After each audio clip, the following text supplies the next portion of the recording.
At this time, I'm going to be calling upon a gentleman called Mr. Ngema, Nduduzo Ngema. As we can see, he's from Procurement Performance Institute. And he told me that he will not be controversial today. So he'll be very professional in his presentation, because I'm sure most of you would have heard him yesterday talk a bit.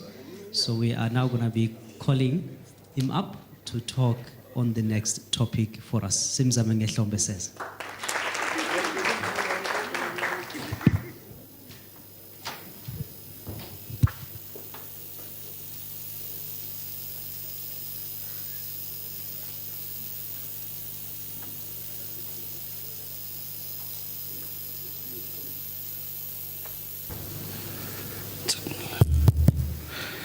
Thank you very much, Chair, for that introduction.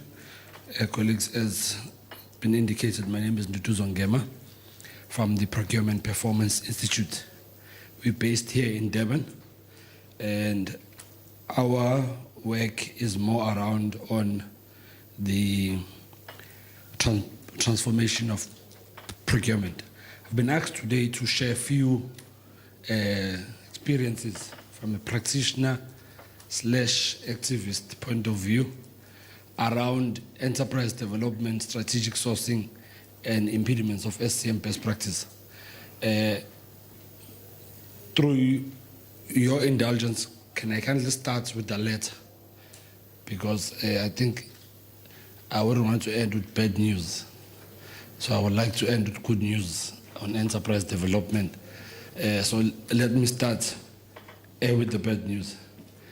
Just an overview of what we do, especially in those three categories of strategy and planning, which many previous speakers have alluded to the importance of strategy and procurement planning.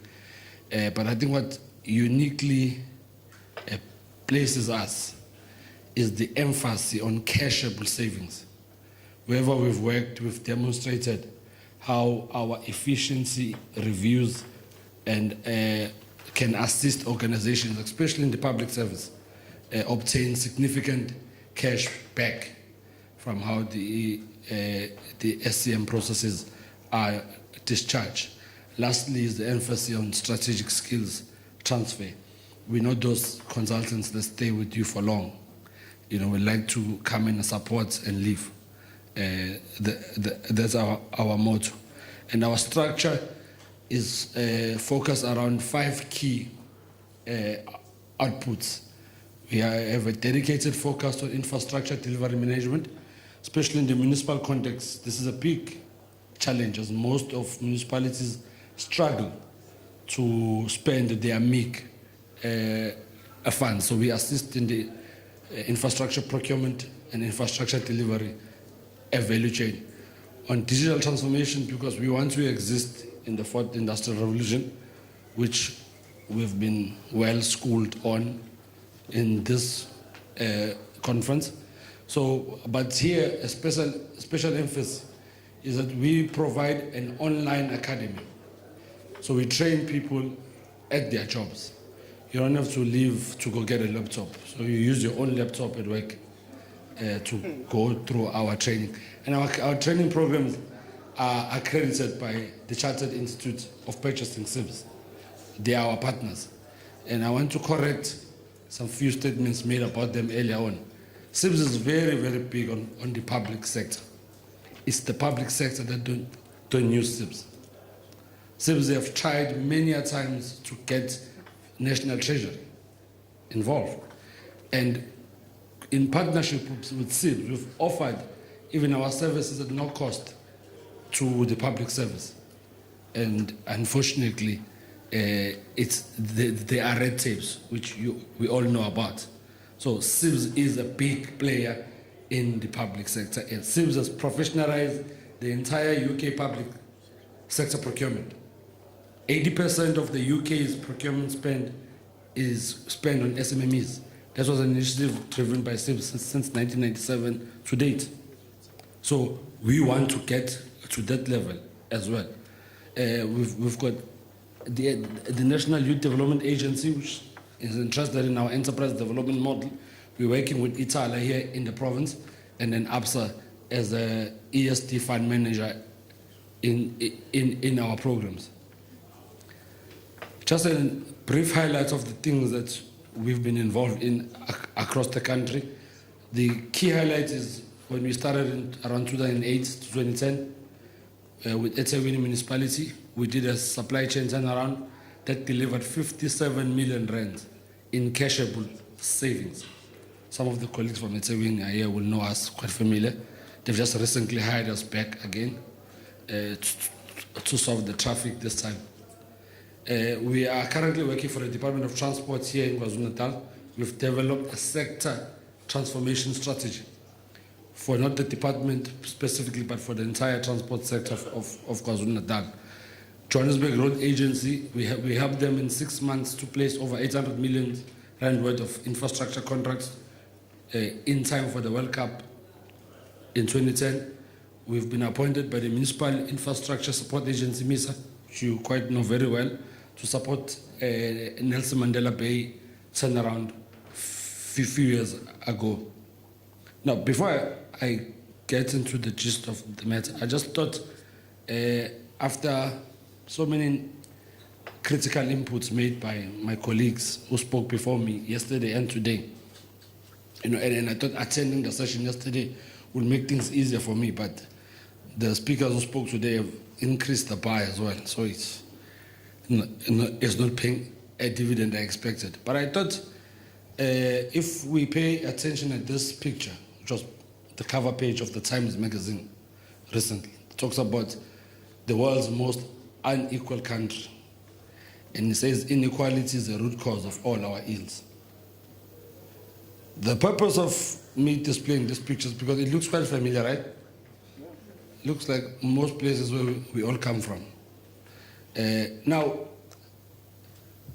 COGTA Chief Director yesterday alluded to the environmental dynamics that is at play in the work that we do as supply chain practitioners, especially the political aspect of it. It's true, we served the political mandates of the day. In doing that, it does not require you to lose your professional ethics and to lose your soul. You can still serve and serve within the law, and justly so. So the purpose of me displaying this picture, just to leave, because I know you'll forget my face, it's not the prettiest, but I'm sure you'll remember this picture. So remember this picture, and then maybe you'll remember me. Now, the fundamental point of departure, Chair, that I think as a professional body, I'm talking my capacity as an activist of supply chain now, is that the first thing we need to answer, and answer unambiguously as a collective, is that whose interest are we driving this radical procurement reform or transformation agenda for?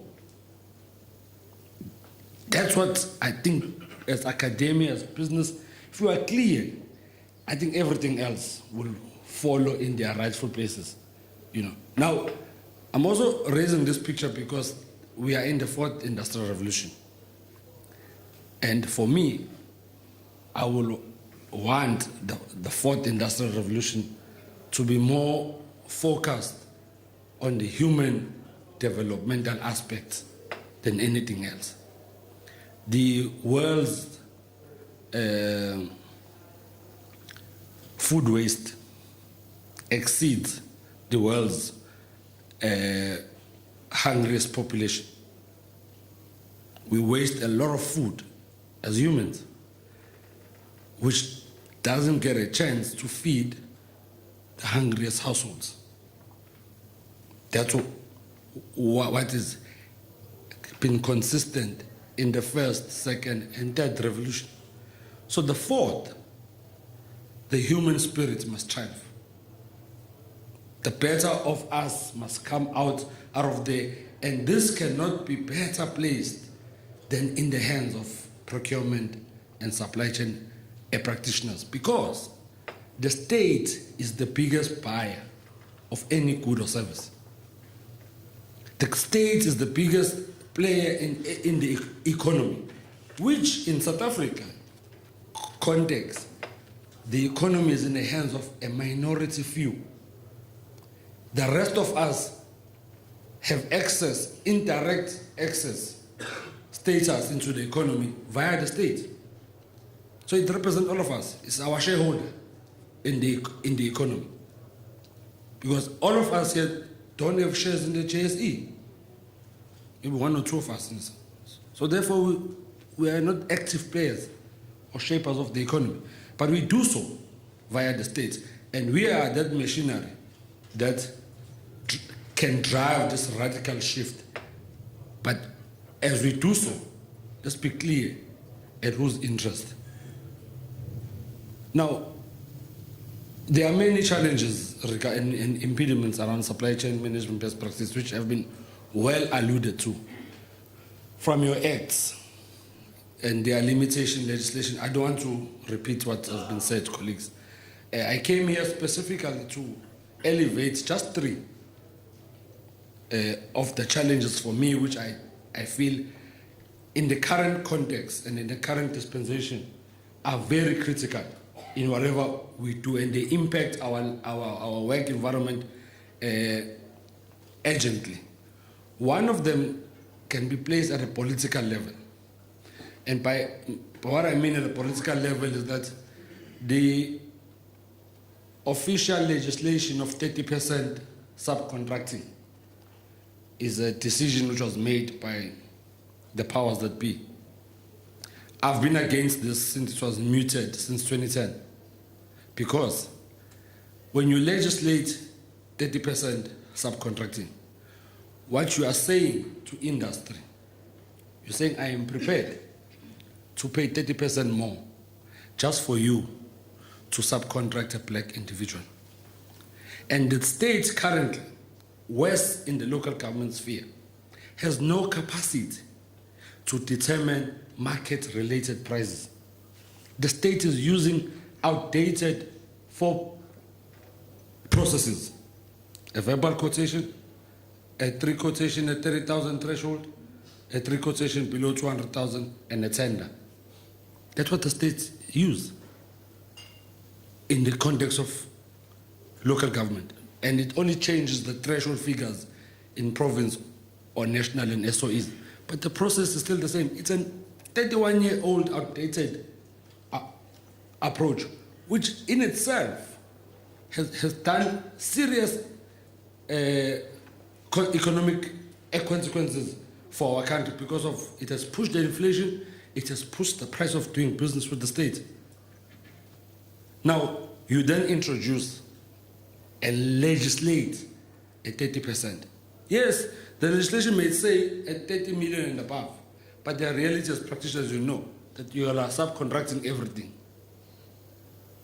because we're pleasing the principals, right? So everything is being subcontracted. So this regulation as well has got no guidelines. Now it has given an opportunity to those of us who are inherently corrupt. And I want to define what makes an organization corrupt correctly. See, as we're sitting here, in any organization, you'll find that there's 20% who is inherently corrupt. There's nothing you can do about that. But there's 50% in the middle that does not know whether they are corrupt or they are not. And then you've got 30% that is holy than thou. But the problem is, you see the 50% in the middle, they often lack the skills to identify whether they're being used for the right purpose. They come to here's my 3 quotations, supervisor sign here, supervisor signs, and endorses a corrupt process unknowingly. When that happens, the 50% is won by the minority 20%, and then the organization gets perceived and branded corrupt. Because now inherently 70% of the people are involved in a corrupt process, knowingly or unknowingly. And to contextualize this professionally, we must understand it in the context of the limitation of the legislation. I argue, Chair, you can put any professional in a position of a buyer. Within a week or so, that person will be perceived corrupt. Knowingly, unknowingly. Why? Because you cannot process, like in Etabini municipality, for example, you cannot process over 250 requisitions a day, which comes to your desk. What are you going to do? You have to perform. The end users are sitting here and seeing supply chain as dead wood, as a stumbling block to service delivery. So what are you going to do? You're going to become creative. You're going to start by taking, you're going to start by taking the phone and phoning your friends and telling, hey, I'm under pressure here. I need a few codes. It's going to get worse. You're going to start realizing, hey, I can do these quotations myself. Right here. Why not?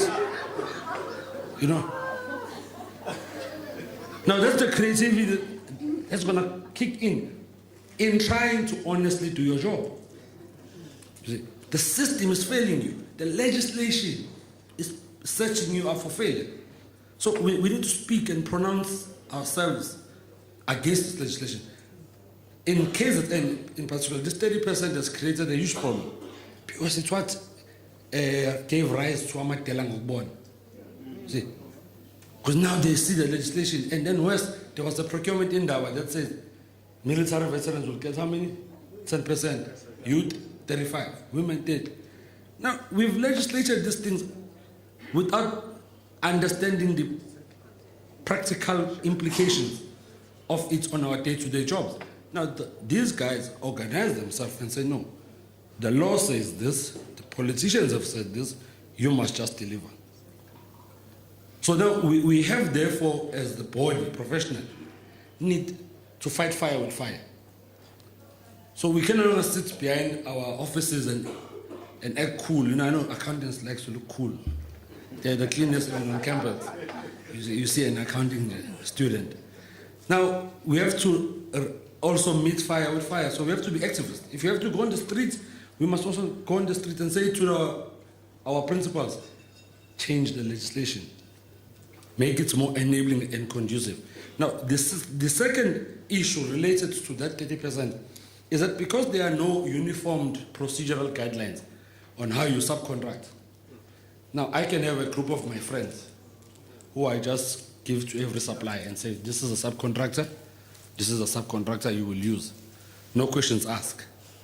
But last and not least, very critical, is that this legislation has created what I call, Prof, a false economy as a third challenge. Because never mind the fact that 80% of our supply base are intermediaries, as somebody alluded to yesterday. We issue a tender, I take the tender, I go to macro, add my markup, and I supply you, and I win, and I look like an entrepreneur. Wow. Right? Now, put that aside. What this has done is that now, because it's compulsory to allocate 30%, these so-called tenderpreneurs now get the work, sell it back to the well-established companies. Unfortunately, in this province in particular, it's got the racial connotations, which we cannot be shy about. So the guys who are not Africans have got more money than the African business people. So they buy these jobs cheaper. Now the state is not achieving its end objective of transformation. We are supporting a system to loot. And the profile of these intended beneficiaries, unfortunately, again, they have a close proximity to political affiliation. So it looks like we are feeding a political patronage system. But it's us, as professionals, who are playing along with this system. We're not challenging this. So for me, I think all of these things are very critical, and as a professional body, it will really be a great idea if there is a clear resolution regarding the legislation and what are we doing with the legislation going forward. And in summary of the impediments, if you look at the analysis we've done over a sample of government organizations. They are sitting on 80% transactional procurement activities. So I know supply chain practitioners will tell you we work hard. Yes, you work very hard in a reactive manner, pushing a lot of paper, tray, meetings, BAC, this, that, EXCO, you see, very hard. But all we're doing in that hard work is transactional procurement. Now, this is where, to my digital colleagues, this is where your services are really, really of great value. Because we must also contextualize this thing of technology. You see, we must not just assume it will solve our problems. We must contextualize it. Automate this type of activities because they are automatable. And free some time for people to do strategic things, to start thinking, to do core and strategic procurement. Because you can see, on average, a municipality is sitting at about 15% core procurement activity and 5% strategic procurement activity or less. We should be 20% on transactional activities, and automation can assist us achieve the target, 60% on core, and then 20% on strategic. Now that's a balanced organization. And what is strategic? Strategic, you can see, supply development, which I'm going to talk about at the end. That's a strategic thing. That's a nice thing. It's strategic, that means it needs a lot of application of the mind. Now, before I get to strategic and supply development, the one important thing that I want to underscore, Chair, is that, you see, when we did our work in 2009 at eThekwini, the spend profile was about 9.4 billion.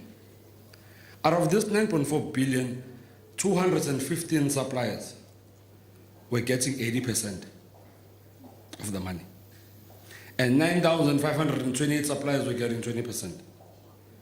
Now, at that time, municipalities had their own supplier vendor portals, right? They still do, but they have to use CSD. But at that time, eThekwini had 44,000 potential vendors on the supplier. Now, having worked with 10,000 plus SMMEs, you will think that they are doing well. But if you do a deep analysis, in the interest of time, Chair will have shared even the demographics of the top 20, top 100. But this picture said to us, something is fundamentally wrong with what you are doing. So it started getting us to think, how can we do things differently? Because there's no supplier a development program that can support 9,000 suppliers. The training cost, the municipality as a metro size will never have it. So imagine a smaller municipality out in northern KZN or south of KZN. Where is it going to get the budget? So it meant we needed to start changing our processes. This is very evident on the ground. If you think there was way back transport recently, 2016, 2017, the same status quo. 200 suppliers, 4.3 billion, 71% of the spend. 2,870 suppliers, 1.7 billion, 29%. So we're not denting at the surface. And worse, when we talk radical economic transformation, it's a joke, Prof. It's a joke. It does not exist. But this is where I also want to have a very productive engagement with my technology colleagues. That in the fourth industrial revolution, if we do not place the emphasis on whose interest we are driving it for, we will sustain and even make this status quo smarter. You know, this time, Toyota sales, but automation will bring a Rolls Royce. You know, we'll just make it a Rolls Royce process and sustain at this core. Now, if you analyze the spend by demographics, at KZN Transport, if you look at the percentage of Indian males, 23%, African females, 11%, and they were all France, by the way, so don't get excited. And they're all France. African male, 55, and 9% of the spend. White males, 48%. Wow. As of 2016, 2017. Now, these are the things that, as practitioners, must change our mindsets about how we do things, must challenge us to want to do things differently. Why are these things happening? Your legislative framework puts 80% and 90% weighting on price. It must be fixed. The white business people were well established before 1994. And for your information, they were supported by an apartheid regime states because they had to fight sanctions. So they had to be globally competitive. Came 1994, we said we're all equal. How? By voting. It equaled the playing grounds. No. And unfortunately, the Indian business people as well have been long at it as traders. So the skill is there. You know, it's us who've been looking after our cattle and cows who are slowly coming into the system. So we must not be apologetic about the evolution of where we come from as a people. And we must confront it honestly and be objective about it, because if we don't, this is going to become a racial war, which shouldn't be. And for us, transformation is not substitution. Transformation is integration. And as government, our purse must be used to unite our people, not to further segregate them for racial purposes. We know that history. We come from that history. Now, procurement has got an opportunity to do more. It has an opportunity to show even the limited political principles that, look, we can achieve your goals even better. But just allow us the space to think for you, and we can unify. All of this service delivery process will not be happening if our procurement regime was responding to the IDP, was aligned. Now, if we were looking at the percentage of contractors, now we're looking at the percentage of management consultants. You see, the demographics are very close. On consultants, white males are still at 30%. There's some Indian females at 18%. There's Indian males at 30%. Africans at 14%. Now, the reason why white contractors dominate is because the white consultants and the white contractors, they play golf together, right? So, and the reason why the black consultant and the black contractors are so less is because they also play soccer together.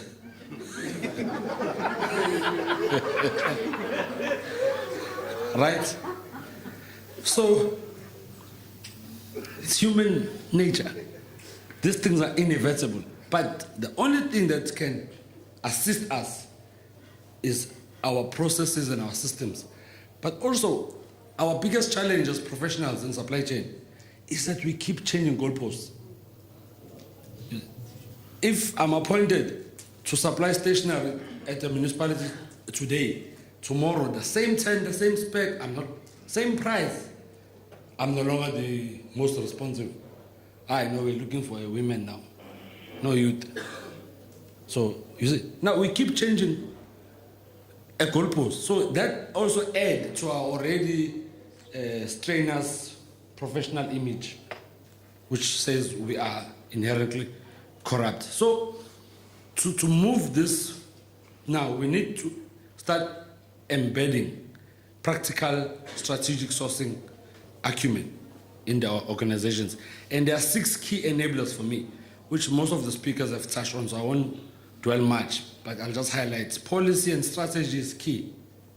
Everything needs to be well expressed in the policy.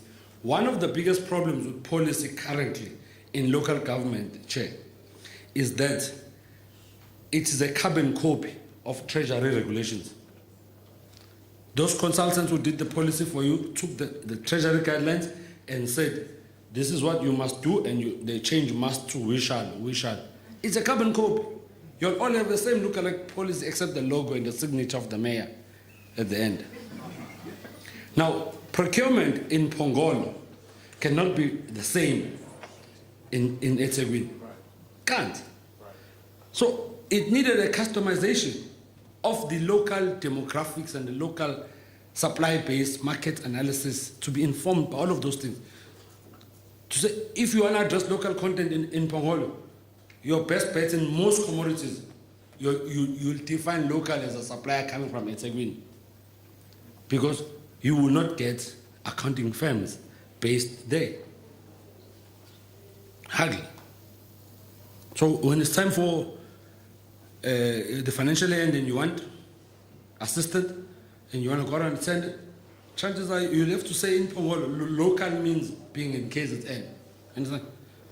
Which is unfair for an upcoming accountant who wants to go back home and establish an enterprise as a firm, because there's a significant opportunity to leverage from you and then get few other private clients and is in business. So that's the importance of policy. But again, strategy. No municipality has a procurement strategy. They've said that. And of course, the importance of your people and your business systems, your practices and your performance monitoring, all of those have been well engaged by the previous speakers. So I want to end by sharing with you an integrated radical economic transformation program model, which we have developed as PPI. The model is driven by a social procurement policy framework.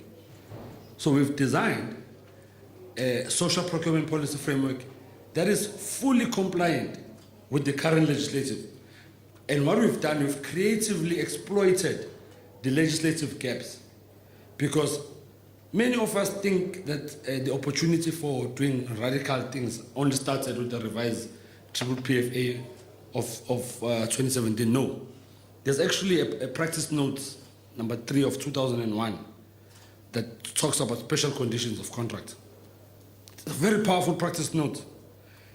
But the unfortunate part of it, it only gets used for peak contract. You see, when you are procuring Group 5, then they put the special conditions. You must have a 10 million liability insurance cover, so that all the new players are out. So we can use that practice note in favor of driving local economic objectives and local supplier development objectives. Now, the social procurement policy framework enables an organization to eradicate poverty, inequality, unemployment. We improve service delivery outcomes, localization of business opportunities through a state-led enterprise and supply development program, development of a state capacity and most of the critical skills. Lastly, development of a vibrant township and rural economy driven by social enterprises and cooperatives. The social procurement policy framework introduces a game changer. We call this game changer a social enterprise. And by social enterprise, we mean it's a normal business organization like a cooperative. The only difference around now this enterprise is that instead of allowing the community to group as friends and set up their own social enterprise as a state, we intervene deliberately. And in each ward, we take the poorest households, 51% of them in majority, and then we look for the social impact entrepreneurs. We elevate them through a competency assessment so that we rate those who are job seeking. We want to get the cream of the emerging entrepreneurs, and we combine these as a unit in a ward. The poorest then send a representative, preferably a young matriculant or a graduate, even better, into the structure. We train these people, we develop these people. And in line with the procurement in the resolutions, we make sure that that entity at the ward level has got 35% youth representation, that entity. 30% women, 10% military veteran, and 5% people with disabilities as guidelines. Sometimes it's less. And then recently we've been approached by Amakos they also want to participate as traditional councils. So there is a 20% that we had kept vacant. So even Amakosi can be integrated. Then if for me, this 30% in the PPPFA will be used by municipalities in the interest of driving social entrepreneurship and ring-fence strategic commodities like grass cutting, road marking, potholes, supply of basic consumable like toilet paper, protective clothing. If you ring-fence those items in your budget, you'll even be surprised. They exceed 30%. Because by right, nobody should become a millionaire and drive a Range Rover simply because they're cutting council grass, they're fixing potholes. No. Council should be using those opportunities to advance the socio-economic conditions and lives of the people on the ground. I thank you.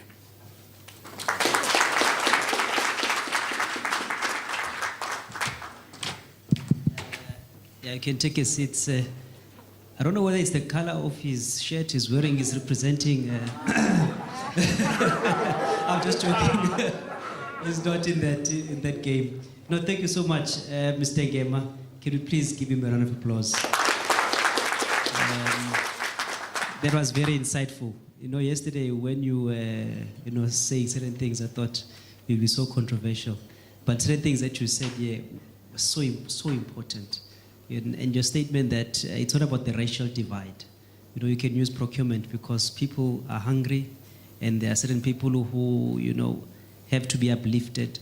And we can use procurement. I never really honestly saw it from that angle, the way you've actually presented it. And also the country to move forward, how can you use procurement to actually do that, to actually unite the country? So it's something that is, to me, it's quite profound. And it's just that sometimes I always say when people voice certain things, it's as if they are fighting. That was, I saw the color of his t-shirt. At some point I thought maybe, it's the other fighters, but it's not. But the things that he said are truly, real things that we're facing on the ground. And perhaps if things were handled in a better way, we wouldn't have Amadela Gokubona today. And they are causing havoc. I've been, an acting CFO as well at some point, and I had to go to one meeting, and you just want to run out before they start their things, because they are quite serious. And when they come to those meetings, you can see what they are carrying. And you are seated there, and the way they talk, if you say something wrong, you have to guard yourself, because they can do anything. And we have seen cases of how people get shot, others get killed, because of this procurement. So now if this thing can be addressed well by the academics, the intellectuals who know, and also include that activism that was being said, but in a better and constructive way, because there are other activists who are driving their own agendas. Because I want to empower myself, so obviously I'm going to become an activist so that I can get something. My mayor called it a javelin. You throw a javelin, then you go on the other side and you catch it. But we need people who are going to come as a collective and say, we can do this thing better. And I always say, when you do something good, good follows you. Along the way, you'll catch something that you didn't intend to catch, but because you're doing something good, then you catch it at the end. So, Mr. Ngema, thank you very, very much, sir. Again, Smuphi Hlong.